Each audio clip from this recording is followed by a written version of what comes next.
Salut à tous la team OL, Thomas M. Chaud pour Lyon Fan TV. Très heureux les gars de vous retrouver pour une nouvelle vidéo dans un cadre toujours super sympa. Désolé de la prise au vent, mais écoutez, au bord de l'océan, j'ai pas de bonnette, on peut dire l'espèce de truc qui empêche que vous soyez dérangé par le vent. Désolé, hein, je filme qu'avec mon pauvre et modeste iPhone 11. Pour ceux d'ailleurs qui me posent la question régulièrement, je fais ça avec un stabilisateur aussi. Bref, j'espère que tout le monde va bien les amis. Vous avez de la chance, une vidéo par jour en ce moment, et pourtant l'actualité n'est pas extrêmement dense. Mais bon, ça permet quand même de garder le contact avec notre club. Parce que même si la fin de saison a été extrêmement frustrante, extrêmement énervante, eh bien, on a hâte que cette saison reprenne. Alors le mercato, il ne bouge pas tellement. Mais demain, les amis, nous aurons la joie d'avoir le premier match amical de l'Olympique Lyonnais face au FC Bourg-Péronat, qui est le club satellite de l'OL, vous le savez, hein, n'est-ce pas? Chaque grand club professionnel a son club satellite. Et bien nous, c'est le FC Bourg-Péronat qui est en National 2, il me semble. Ils ont terminé 9e de ce classement. Et je crois que c'est un classement un petit peu tronqué, il me semble, puisque je ne sais pas s'ils ont même joué toute la saison. Bon, écoutez, voilà, je ne suis pas un spécialiste, vous me direz en commentaire si je me trompe. 9e. Mais ils ont des petites ambitions, c'est cette année par exemple de retrouver une place dans le milieu professionnel et notamment en Ligue 2. On sait que c'est très dur aujourd'hui de remonter en Ligue 2. On l'a bien vu avec ce match de barrage de Villefranche, malheureusement, qui n'a pas réussi à accéder à la Ligue 2 et pourtant on a cru que c'était bien parti. Donc vous voyez, voilà. Donc on affronte un club extrêmement modeste vraiment du FC Bourg-Péronat, qu'on avait affronté en Coupe de France il y a 1 ou 2 saisons. On les avait atomisés, notamment avec un très grand Moussa Dembélé. Bon, là ça sera vraiment quelque chose de, je pense, c'est un match de coiffeur, c'est un match de kermesse demain. On peut pas vraiment dire que la préparation commence avec ce match là. De toute façon, je ne sais pas si il m'a reconnu, ou en tout cas il nous faisait un coucou, mais voilà, ça, de temps en temps quand vous vous baladez comme ça, vous faites des vidéos, vous avez la chance que certaines personnes qui passent à côté de vous fassent des signes, donc c'est toujours très sympathique. D'ailleurs n'hésitez pas les amis, si vous me croisez, à m'aborder, c'est toujours avec grand plaisir que je discuterai avec vous. D'ailleurs aussi, n'hésitez pas à vous abonner, mettez la cloche, mettez un like, vous connaissez tout le tintouin désormais, les amis, pour faire progresser cette chaîne, cette magnifique chaîne qui est en train de monter. Oui, donc je vous disais, demain c'est un match de kermesse. C'est pas un match qu'on peut considérer comme un match qui va nous permettre de voir grand chose, parce qu'il n'y a pas beaucoup de joueurs présents. On va avoir des joueurs, surtout des jeunes joueurs qui vont être là. On n'a pas d'Oussem Aouar, on n'a pas d'Islam Simani, on n'a pas de Karl Toko Ekambi, on n'a pas de Maxwell Cornet, on n'a même pas de Henrique, l'une de nos 2 recrues phares. Le Brésilien Henrique qui soi-disant est blessé au genou. Ça commence déjà bien pour Henrique qui ne sera pas présent demain. Il n'y aura pas d'Anthony Lopez, tous ceux qui ont été internationaux, pas de Paqueta, pas de Léo Dubois. Alors Anthony Lopez d'ailleurs c'est assez marrant parce que tous nos joueurs, un petit peu ciblés par des rumeurs de transfert, démentent sur leurs réseaux sociaux les actualités que nous avons pu découvrir. Et là c'est Anthony Lopez qui dit qu'il est en vacances, il se repose et qu'il sera de retour pour le stage à partir du 19 juillet, mais qu'il ne fallait pas écouter les on-dit. Voilà, beau démenti encore. J'adore ces joueurs, c'est extraordinaire. Voilà, donc on a quelques infos dans les médias, mais apparemment ce sont évidemment que des conneries. Donc voilà, démenti de Anthony Lopez sur son soi-disant agacement par rapport à la venue potentielle de André Onana. Écoutez, tant mieux, Anthony Lopez n'est pas du tout agacé. Ça doit être la même chose aussi de la part de Keylor Navas. On attend le démenti de Keylor Navas qui n'est pas agacé par l'arrivée de Donnarumma. Voilà. Non mais c'est quand même sacrément spécial les amis. Cette ère où on dénonce sur les réseaux sociaux des fake news. Moi en tout cas ça me dépasse et personnellement j'en ai rien à foutre. Voilà. Les amis, ce match de demain, on revient. Oui. Les amis, j'ai arrêté cette vidéo, c'est pour ça qu'elle est en 2 parties. Parce que des agents de la municipalité, je sais pas comment on peut les appeler, les ASVP, ceux qui mettent des amendes sur les pare-brises, vous savez, quand vous êtes mal stationné, vous n'avez pas payé le parc-mètre. Voilà. Ils ont été en train de me dire que, eh bien, par arrêté préfectoral, désormais, il fallait remettre les masques sur le front de mer.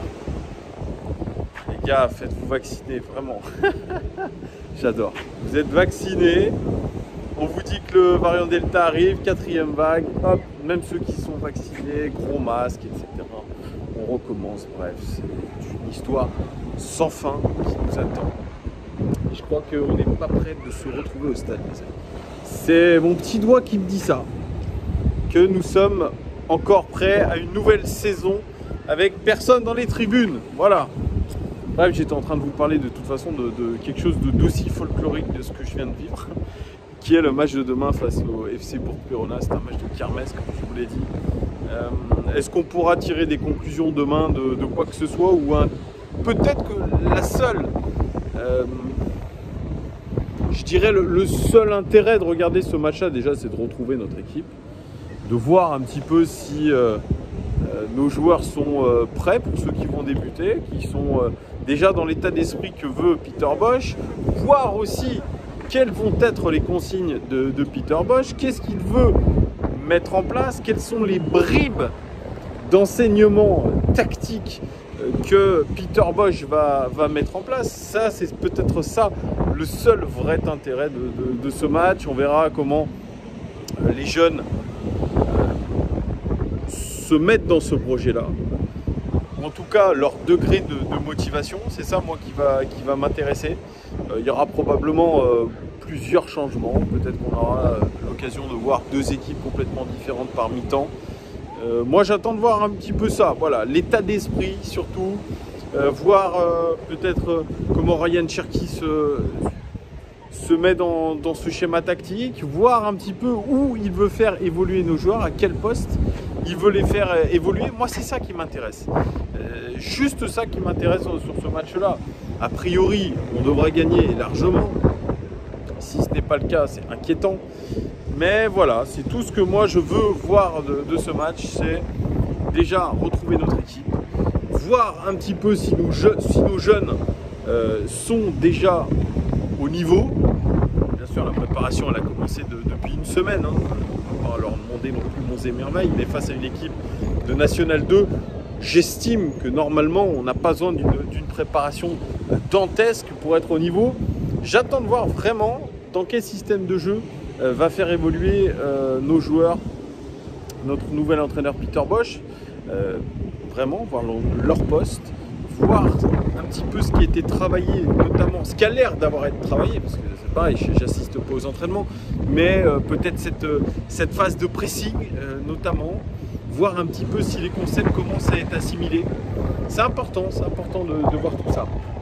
Voilà, comme je vous le dis, moi je suis pas hyper intéressé par ce match. Vous me direz vous en commentaire ce que vous attendez du match. Est-ce que c'est un match que vous allez suivre? D'ailleurs, je crois que c'est en direct sur OL Play. Donc il faut payer vos 2 € par mois. Hein.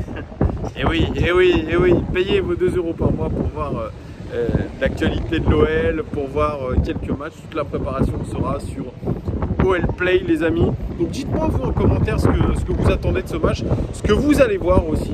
Vous allez regarder peut-être plus attentivement de ce match. Je suis désolé si vraiment il y a des soucis de vent. Il y a beaucoup de vent et malheureusement je crois que je ne peux pas faire autrement à moins que je me mette ici. Ça sera peut-être un peu mieux. Voilà, donc dites-moi vous en commentaire ce que vous allez penser, ce que vous pensez de ce match de kermesse, si vous êtes d'accord avec moi. Moi vraiment je serai attentif à tout ce que je vous ai dit auparavant. En ce qui concerne d'ailleurs ce Peter Bosz. Peter Bosz vraiment va être un petit peu scruté demain, je pense vraiment. Même si c'est un match de préparation qui compte pour du beurre, ce sera quand même la première de Peter Bosz à la tête de cette équipe. Et rien que ça les Gones, ça a le mérite un petit peu de regarder ce qui va être fait, ce qui va être corrigé, comment il va driver son équipe, quelles vont être ses consignes aussi. Moi j'ai beaucoup entendu dans les petites séquences d'entraînement que j'ai pu voir des presse, allez, presse, ou ce mot pressing. Je crois qu'il y a vraiment une volonté chez Peter Bosz d'avoir un pressing de tous les instants, un pressing vraiment dense, un pressing organisé, parce qu'il ne suffit pas de presser pour que ce soit efficace, il faut que ce soit organisé, que ce soit créé de A à Z, que ce soit pensé, que nos joueurs soient intelligents aussi, parce qu'il y a ça qui va rentrer en ligne de compte. Est-ce que Peter Bosz va être capable de développer l'intelligence tactique de nos joueurs? Il y a d'ailleurs une interview très intéressante, les amis, dans l'équipe du jour de Louis van Gaal, ancien sélectionneur de l'équipe des Pays-Bas, ancien entraîneur de Manchester United, ancien entraîneur d'ailleurs de Memphis Depay, avec qui ça n'avait pas fonctionné. Voilà, où il dit que Mbappé notamment est un joueur fantastique individuellement, physiquement, mais qu'il n'avait pas, je dirais, d'intelligence tactique de haut niveau, et qu'il avait une pensée plutôt individuelle que collective. Et ça, c'est très fort ce qu'il dit, et je crois que c'est exactement le fond de ma pensée aussi. Comme la critique un peu des entraîneurs, ou des sélectionneurs plutôt, qui entraînent leur sélection depuis des années, et finalement, ce non-renouvellement à la tête des équipes fait que les sélectionneurs s'appuient uniquement sur la qualité individuelle des joueurs et non sur la qualité collective. C'est exactement ce qu'on pointait du doigt à l'Olympique Lyonnais depuis quelques saisons, qu'il n'y avait pas forcément de collectif, mais une accumulation d'individualité. Oui, Memphis Depay, Cacré, Lopez, peut-être à une époque, Paqueta, voilà, Oussem Aouar par moment, mais aucun collectif. Et vraiment le vrai défi de Peter Bosz, dès demain, puisque c'est le début de la préparation, des matchs de préparation, eh bien, c'est de créer une identité collective, une force collective à l'Olympique Lyonnais, pas uniquement une somme d'individualité. Et moi, je serai aussi attentif à ça sur cette préparation. Est-ce qu'il va être capable de préparer nos joueurs à ça? Moi, ce qui me dérange aussi, c'est que beaucoup de joueurs ne seront pas là pour une préparation complète, dû bien évidemment aux calendriers internationaux qui sont assez chargés, assez denses. Le fait que Melvin Barr soit parti au JO notamment, tout le monde n'aura pas le même niveau de préparation au début du championnat, parce que vous avez beau faire tous les entraînements du monde, tous les matchs de préparation du monde, ce qui compte particulièrement, c'est le match officiel. Peu importe, pareil, l'équipe de France, vous jouez la Bulgarie, vous jouez l'Islande, vous jouez ci, ça, non. Ce qui compte vraiment, ce sont les matchs officiels. Donc, voilà tout ce que j'attends de ce match de demain, les amis. C'était un petit avant-match, voilà, un petit peu global. Mais vous, dites-moi ce que vous attendez de notre équipe et notamment de Peter Bosz sur ce premier match de préparation face à Bourg-Péronat, les amis. Je vous remercie vraiment de votre fidélité. J'attends vos commentaires, j'attends bien sûr vos abonnements, vos likes, tout ça. Vous connaissez la musique désormais. J'espère que cette vidéo n'a pas été trop perturbée par le vent, je m'en excuse. Par avance, les amis, je vous fais des gros bisous. Et puis on se dit à demain. Alors demain je ne ferai pas un débriefing en live, etc. Mais je ferai un débriefing le lendemain de ce match, c'est-à-dire dimanche. Voilà, gros bisous à tous, profitez pour ceux qui sont en vacances, pour ceux qui ne sont pas en vacances, profitez du week-end. Et puis bon match à vous, d'ores et déjà. Ciao!